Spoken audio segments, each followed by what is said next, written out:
नमस्कार and welcome to national international. वो सिकंदर ही दोस्तों कहलाता है, हारी बाजी को जीतना जिसे आता है। यह गाना आपको याद ही होगा। यह दुनिया के विश्व विजेता सिकंदर की सच्चाई है। दुनिया जीतना किसे कहते हैं, यह कोई बस सिकंदर से सीखे। ऐसे ही नहीं, पूरी दुनिया उसे सिकंदर महान कहती थी। पूरी दुनिया मानो बस उसी के इशारे पर थी। सिकंदर भी युद्ध में जिससे प्रभावित हुआ था वह भारत के राजा पोरस थे। तो आज हम इस वीडियो में इस महान योद्धा के बारे में जानेंगे। अलेक्जेंडर, जिसे हिंदी में सिकंदर भी कहा जाता है, उनका जन्म 20 जुलाई 356 ईसा पूर्व पेला में हुआ था, जो कि प्राचीन नेपोलियन की राजधानी थी। अलेक्जेंडर सिकंदर फिलिप द्वितीय का पुत्र था, जो मैक्डोनिया और ओलंपिया के राजा थे, और उसी की पड़ोसी राज्य एरुप की राजकुमारी ओलंपिया उनकी माँ थी। ऐसा कहा जाता है कि वह एक जादूगरनी थी, जिन्हें सांपों के बीच में रहने का शौक था। अलेक्जेंडर की एक बहन भी थी, जिसका नाम क्लेयोपेत्रा था। सिकंदर ने अपनी प्रारंभिक शिक्षा अपने रिश्तेदार दिस्टन लिविडास ऑफ एपिरूस से ली थी, जिसे फिलिप ने अलेक्जेंडर को गणित, घुड़सवारी और धनुर्विद्या सिखाने के लिए नियुक्त किया था। सिकंदर के नए शिक्षक लियो मेक्सिकन थे, जिन्हें उसे युद्ध की शिक्षा दी। जब वह 13 वर्ष का हुआ, तब फिलिप ने सिकंदर के लिए निजी शिक्षक एरिस्टोटल की नियुक्ति की। एरिस्टोटल को भारत में अरस्तु कहा जाता है। अगले 3 वर्षों तक अरस्तु ने सिकंदर को साहित्य की शिक्षा दी और वाक्य पटुता सिखाई। सिकंदर कम उम्र से ही धुरंधर था।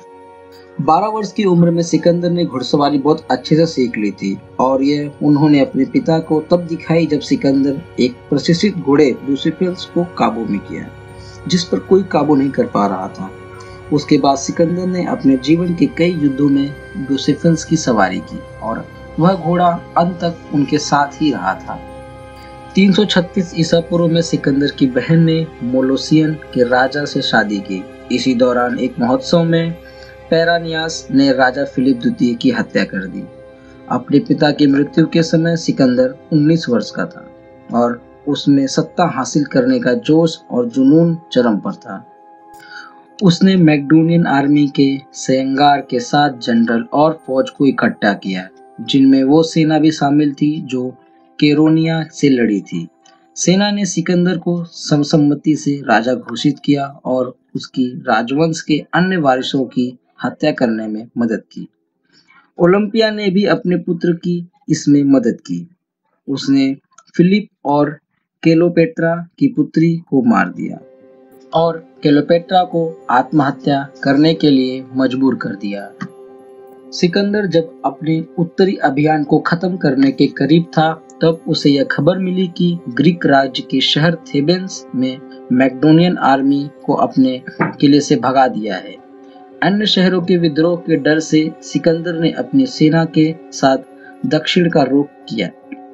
इन सब घटनाओं के दौरान ही सिकंदर के जनरल पर्नियन ने एशिया की तरफ अपना मार्ग बना लिया है।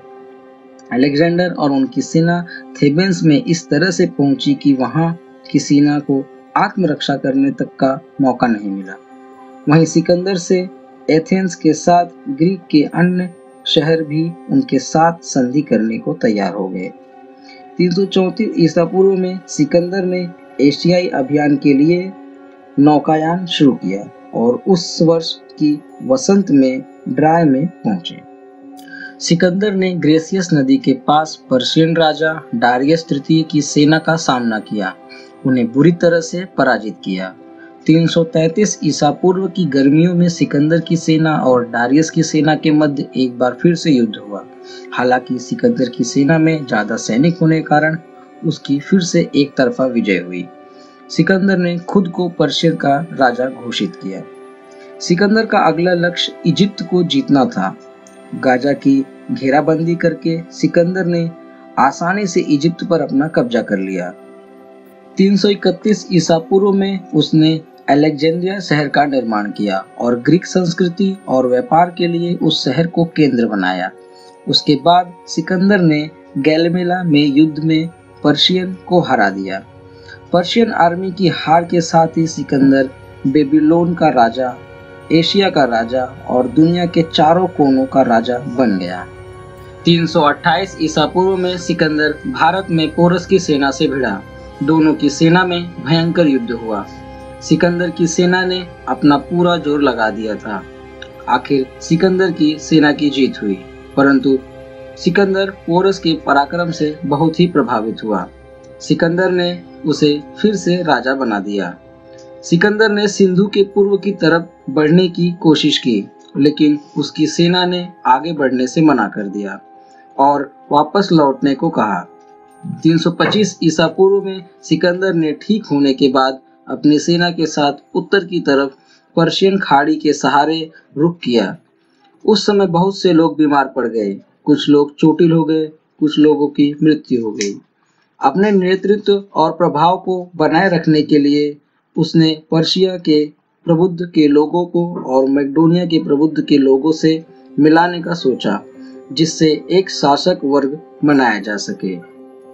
सिकंदर की मृत्यु 13 जून 323 बीसी में मलेरिया रोग के कारण बेबीलोन में हुई थी। उस समय सिकंदर की उम्र 32 वर्ष थी। सिकंदर की कहानी उनकी मृत्यु तक ही नहीं रुकी, बल्कि आज भी पूरी दुनिया उनकी कहानी को पढ़ती है। आशा करता हूँ यह वीडियो सिकंदर को जानने और उनकी विजय गाथा को समझने का अवसर देगी। इस वीडियो को अपने दोस्तों में शेयर करें, जिससे बाकी लोग को भी सिकंदर की दुनिया फतेह करने की कहानी जानने में मदद हो। तो मिलते हैं हमारे नेक्स्ट वीडियो में, तब तक के लिए bye, stay safe and stay healthy.